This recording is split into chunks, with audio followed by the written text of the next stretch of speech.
Bonjour tout le monde. Alors aujourd'hui nous allons faire de l'archéologie. Je m'explique. Dans cette boîte, il y a des choses qui paraissent un petit peu défraîchies, nous allons dire. C'était les éléments d'une bague que je m'étais faite il y a quelques années, que j'ai cassée je sais plus quand. Et elle date, hein, cette bague, je crois que je m'étais offert ces éléments pour mes 17 ans, ou 18 ans peut-être, je sais plus, et j'en ai 32.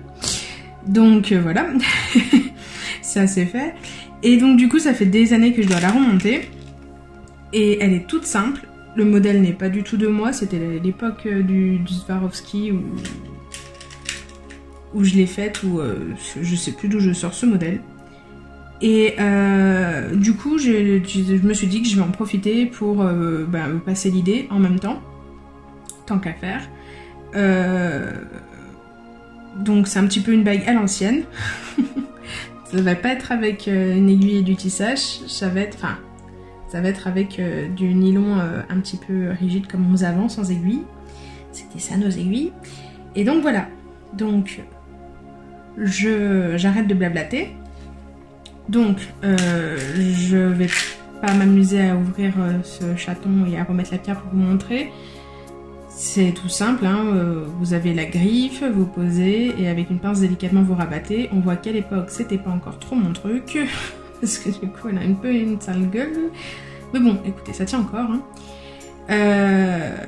J'ai pas envie de changer, la pierre est un peu, tout est un peu abîmé, donc j'ai pas envie de mettre si je change un élément, faut que je change les autres, et c'est vraiment parce que j'aimais la couleur de cette bague, et voilà, donc du coup j'ai pas envie de la perdre. Ça devait être argenté, c'est un peu doré, mais c'est pas grave, vous faites avec du matériel neuf. Donc nous avons un cabochon en Swarovski, 4 perles à facettes de 6 mm.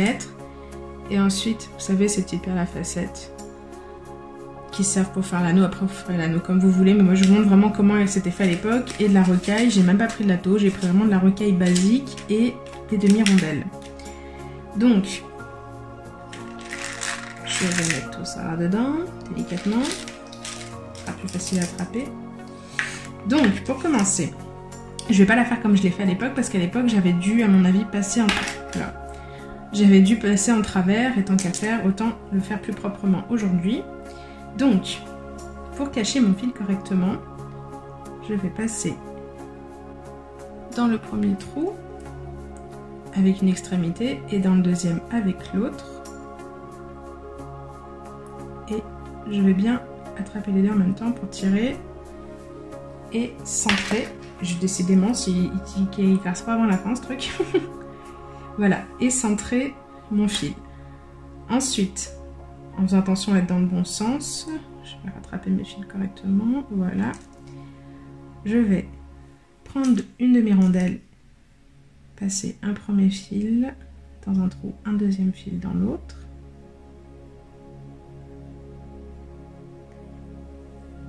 Je vais vérifier si je m'étais pas tordue, non c'est bon, je suis droite. Hop là.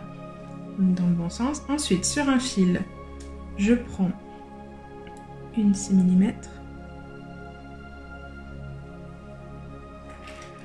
et sur l'autre, une autre 6 mm. Hop là. Et par esthétisme, je commence à mettre de la rocaille là-dedans.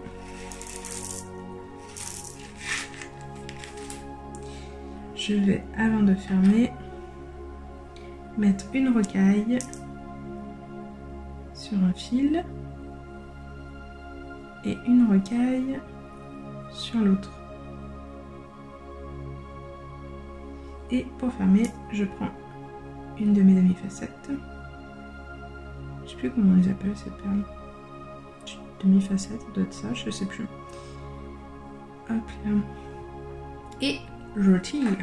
Et donc du coup là commence le moment le plus long, faire l'anneau. Et je vais partir sur une base. Attendez, par sécurité je vais faire ça. Je vais en garder une pour pouvoir fermer de l'autre côté. Donc j'ai 1, 2, 3, 4, 5, 6. J'ai 6 anneaux, je vais faire 5 par 5 perles. Donc, 1, 2, 3, 4. Je pense qu'à l'époque, j'avais les doigts beaucoup plus fins. Donc, j'avais dû mettre que 4 perles, mais là, j'ai les doigts qui ont grossi. Et ces façades, ça fait bien longtemps que je n'en ai plus. 1, 2, 3, 4, 5. Et donc, je referme en prenant une facette encore dans un sens. Je passe le fil dans l'autre. Je tire et je fais mon anneau. Alors, pour pas perdre de temps, parce que je voudrais que cette vidéo soit brève, je vais monter mes anneaux et je vous reprends quand je vais pour fermer de l'autre côté. Donc, me revoilà. Alors, je mets la dernière facette. Et là, je me trompe pas. Je refais comme j'ai fait avant. Donc, je remets une petite rocaille. Une 6-0. Une 6-0, pardon. Une 6 mm. Je reprends une rocaille sur notre fil. Une 6 mm. Hop. Je prends ma demi-rondelle, je fais attention à être dans le bon sens. Elles sont vraiment mortes, mais bon. C'est l'affectif. Que voulez-vous? Elle était tellement belle cette bague. Et donc là, ça va être le moment de vérité. Nous allons bien prendre le premier fil et bien le mettre dans le trou du chaton, du serti correspondant. Et sans faire de nœud.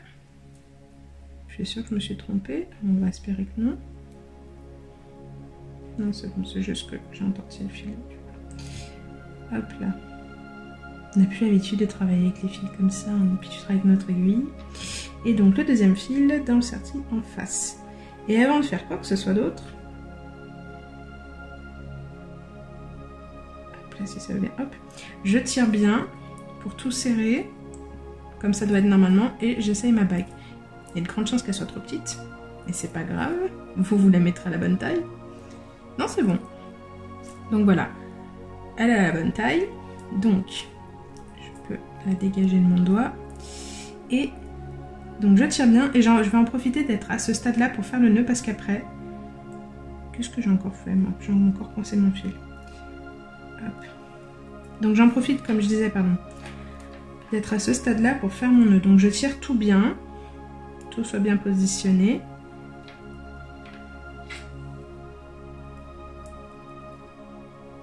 Ça a l'air. Et je vais faire mon nœud, comme ça il sera caché là à l'intérieur.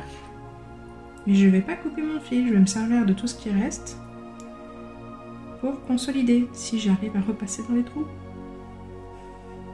Hop là.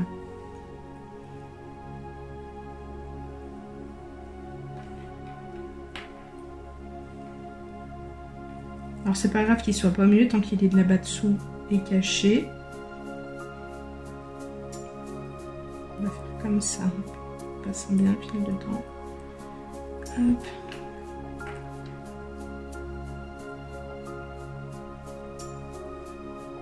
Tac, on serre. On va faire un.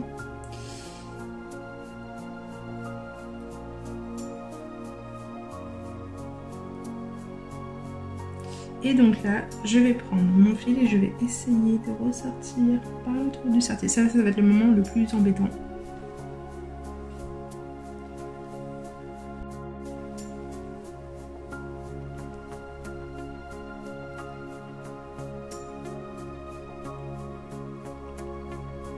Hop là. Il est là. Et j'essaye de le faire ressortir jusque dans la 6-0 déjà. 6-0, j'y tiens, hein, dans la 6 mm. Hop là. Excusez-moi, je vais le mettre 2 secondes sous mes yeux parce que c'est peut-être pour ça que j'y arrive pas. Si je vois où je vais, c'est plus facile. Pardon. Hop là, j'ai réussi la rondelle.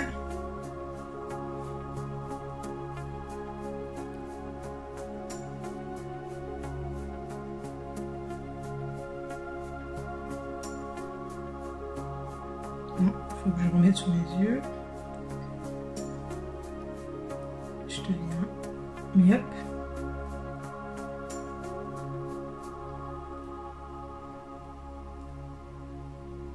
Voilà, allez.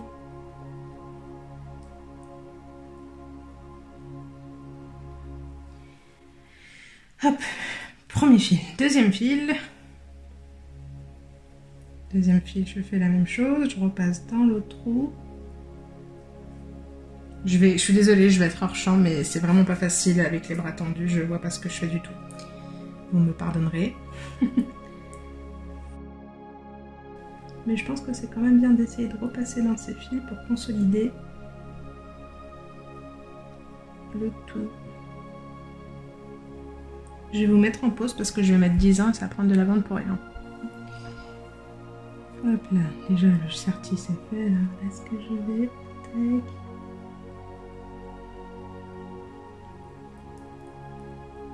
Perdu la main, dis donc. Je vais passer là, c'est déjà pas mal. Et on souhaite ici. En fait, j'ai pas tiré comme une folle. Non, c'est bon. Voilà. Tac. Et là, donc, du coup, comme je disais,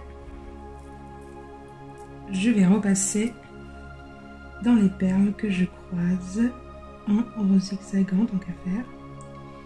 Donc, je vais commencer par un fil avec vous, puis le deuxième, je le ferai à part. On va dire que c'est facultatif, mais je trouve que c'est plus solide comme ça, puis ça redonne un petit peu de tenue à l'anneau, parce que là, ça fait quand même un peu effet crocodile.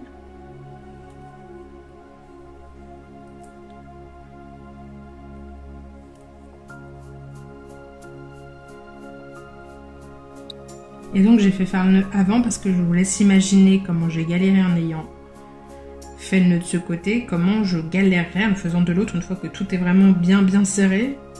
Ça ne repassera pas.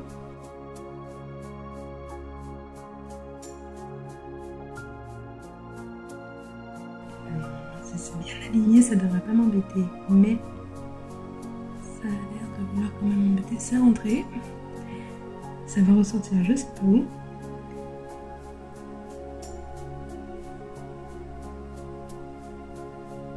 Il est là. On va le prendre là pour commencer, puis hop, hop là. On refait glisser au bon endroit. Et je peux couper celui-là, il m'embêtera plus. Essayer de le couper le plus ras possible là-dessous, sans couper le fil de départ. Hop. Et du coup, je fais pareil pour le deuxième. Et voilà! J'espère que ça vous aura plu, ce petit retour en arrière. Comme quoi, avec pas grand-chose, on peut faire des bijoux qui en jettent. Enfin, moi, je trouve. Après, je vous laisse imaginer. Je crois que il me semble que je l'avais fait à ma mère. Avec, ou enfin, à quelqu'un ou en commande, peut-être, je sais plus. Avec juste une pierre cristal. Et ça faisait vraiment... Ça faisait son effet. Et donc voilà, j'espère que ça vous aura plu. Bon, comme je vous dis, j'ai rien inventé. Hein, c'est quelque chose qui existe. On va le mettre dans les bases du bijou. Hein. Et peut-être que ça me reprendra un jour de m'amuser à refaire un modèle complet quand on s'amusait à faire les carrés là ou les pyramides. C'était rigolo aussi. Je sais pas, je verrai. En tout cas, si ça vous a plu, n'hésitez pas à commenter, à liker et à partager. Je sais pas si vous avez vu, mais je mettrai dans la description. Je suis sur Utip maintenant, donc si vous voulez m'aider, c'est le meilleur moyen pour. Et puis voilà, en attendant, je vous souhaite une belle semaine créative et je vous dis à bientôt. Ciao, ciao!